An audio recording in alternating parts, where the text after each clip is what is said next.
નમસ્કાર દોસ્તો, શાંતિશ્રમ ન્યૂઝમાં આપનું સ્વાગત છે। ભાભરમાં ભારે થઈ, પોલીસ કોન્સ્ટેબલને માર મારીને કપડાં ફાડી નાખ્યા, મોબાઈલ લૂંટીને શખ્સો ફરાર। ગુજરાતમાં લોકોની સલામતી માટે પોલીસ ખડે પગે રહે છે, ત્યારે પોલીસ પર પણ હુમલાની અનેક ઘટનાઓ સામે આવતી હોય છે।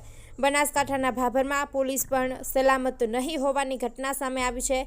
કેટલાક શખ્સોએ પેટ્રોલિંગ કરતા કોન્સ્ટેબલને માર મારીને મોબાઈલ લૂંટી લીધો હોવાનો બનાવ સામે આવતા પોલીસે આરોપીઓને પકડવા તજવીજ શરૂ કરી છે। વડગામના લીંબોઈમાં પસાર થતા નેશનલ હાઈવે 58 પર જે જગ્યાએ નાળું બનાવ્યું તેની એક બાજુનો ભાગ બેસી જતા મોટો ખાડો પડ્યો છે, જેના લીધે વાહન ચાલકોમાં અકસ્માતની ભીતિ સેવાઈ રહી છે। આ ઉપરાંત પણ હાઈવે પર અનેક જગ્યાએ ખાડા પડ્યા હોવા છતાં અધિકારીઓ ઘોર નિદ્રામાં હોય તેવું વાહન ચાલકોનું કહેવું છે।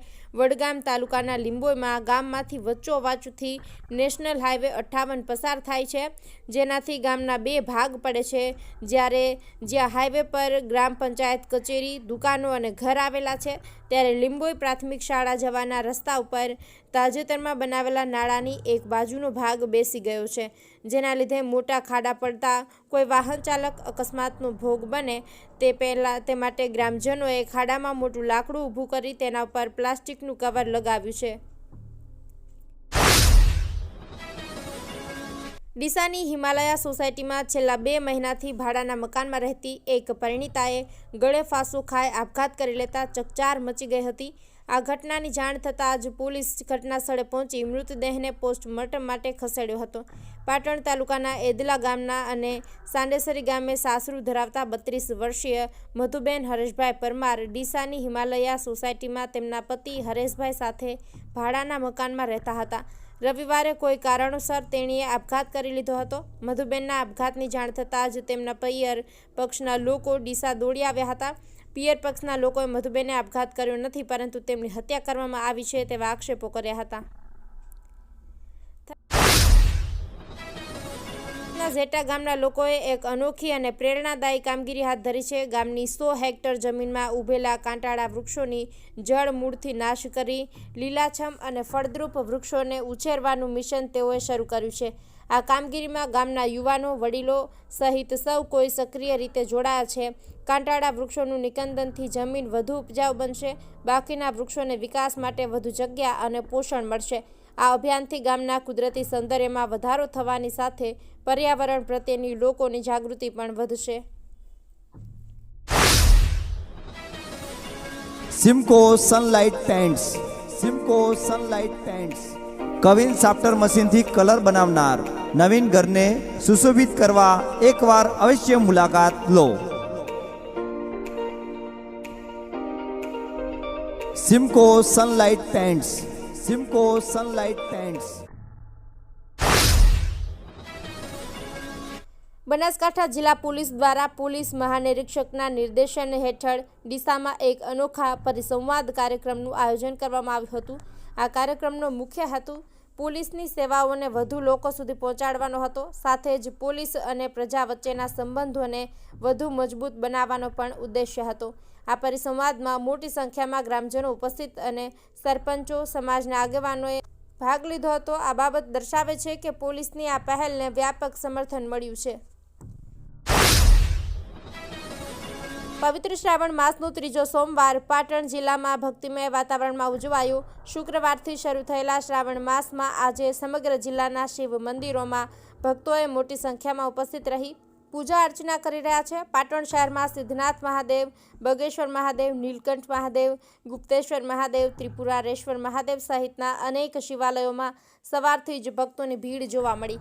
આ ઉપરાંત મલેશ્વર મહાદેવ, સિદ્ધેશ્વર મહાદેવ, જબરેશ્વર મહાદેવ, લૂટેશ્વર મહાદેવ અને ગોકર્ણેશ્વર મહાદેવ મંદિરોમાં પણ ભક્તોએ દર્શનનો લાભ લીધો હતો। લાખણી તાલુકાના નાના કાપરા ગામે વિહત માતાના મંદિરના ખુલ્લા ચોકમાં બહારથી શખ્સોને બોલાવીને જુગારધામ ધમધમી રહ્યું હોવાની પાલનપુર એલસીબીને બાતમી મળી હતી, જેના આધારે પોલીસે દરોડો પાડી ₹58,930ની રોકડ રકમ તથા કિંમત ₹40,000ના 4 નંગ મોબાઈલ મળીને ₹98,930 મુદ્દામાલ સાથે 6 શખ્સોને ઝડપી પાડ્યા છે। ગુજરાતનું મેટ્રો અને સ્માર્ટ સિટી ગણાતા એવા અમદાવાદ શહેરમાં જ્યાં વર્ષોથી ક્યારેય પીવાના પાણીની સમસ્યા સર્જાઈ નથી, ત્યાં ગાંધીનગર અને અમદાવાદની હદ સાથે જોડાયેલા ચાંદખેડા બોર્ડમાં છેલ્લા 3 મહિનાથી પીવાના પાણીની સમસ્યા છે. ચાંદખેડા વિસ્તારમાં પીવાના પાણી માટે ટેન્કરો આવી રહ્યા છે અને લોકોને હવે પીવા અને વાપરવા માટે પણ મ્યુનિસિપલ કોર્પોરેશનના તેમજ ખાનગી ટેન્કરોનો સહારો લેવો પડે છે. પાણીની સમસ્યાને લઈને સ્થાનિક લોકોમાં ખૂબ ભારે રોષ ફેલાયો છે.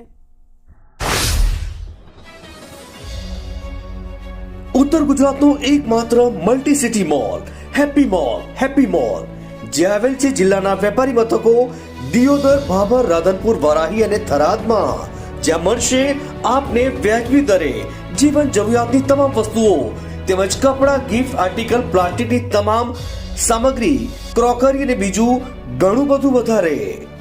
તો આજે જ આવો હેપી મોલ અને કરો ખરીદી તમારી મનગમતી વસ્તુઓની.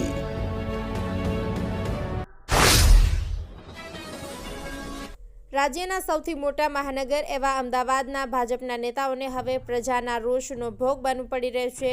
અસારવાના ધારાસભ્ય દર્શનાબેન વાઘેલા બાદ હવે દસક્રોઈ વિધાનસભાના ધારાસભ્ય બાબુભાઈ જમનાદાસ પટેલ અને નિકોલ વોર્ડના કોર્પોરેટરોને પ્રજાજનોએ પોતાનો રોષ ઠાલવ્યો છે. નિકોલ વિસ્તારમાં અમર જવાન સર્કલ પાસે ભાજપના ધારાસભ્ય સહિતના નેતાઓ રાઉન્ડમાં નીકળ્યા ત્યારે ફ્લેટના રહીશો દ્વારા ફરિયાદ કરવામાં આવી હતી કે કોર્પોરેટર બળદેવભાઈ પટેલ ફોન ઉપાડતા નથી. સ્થાનિક લોકો દ્વારા ઉગ્ર રજૂઆત કરવામાં આવી હતી, જેના પગલે ધારાસભ્ય અને કોર્પોરેટર બંને ઉગ્ર થઈ ગયા હતા, જે અંગેનો વિડીયો પણ સોશિયલ મીડિયામાં વાયરલ થયો. રાજકોટના ધર્મેન્દ્ર રોડ પર આવેલા શહેરની 90 વર્ષથી પણ વધારે જૂની તેમજ ઐતિહાસિક ઓળખ સમાન લાખાજી રાજ શાક માર્કેટનું અસ્તિત્વ હાલ સંકટમાં છે. મહાનગરપાલિકા દ્વારા આ માર્કેટને ભયગ્રસ્ત જાહેર કરીને અહીં વર્ષોથી વેપાર કરતા 96 જેટલા થડાધારકો, દુકાનદારો અને વખાર માલિકોને આ જગ્યા તાત્કાલિક ખાલી કરવા માટેની અંતિમ નોટિસ પાઠવતા રોષે ભરાયેલા વેપારીઓએ અદાલતનો સહારો લીધો હતો, જેમાં નામદાર કોર્ટે સ્ટે આપવા માટે હવે મનપા તંત્ર દ્વારા 21 ઓગસ્ટે જવાબ રજૂ કરવામાં આવશે.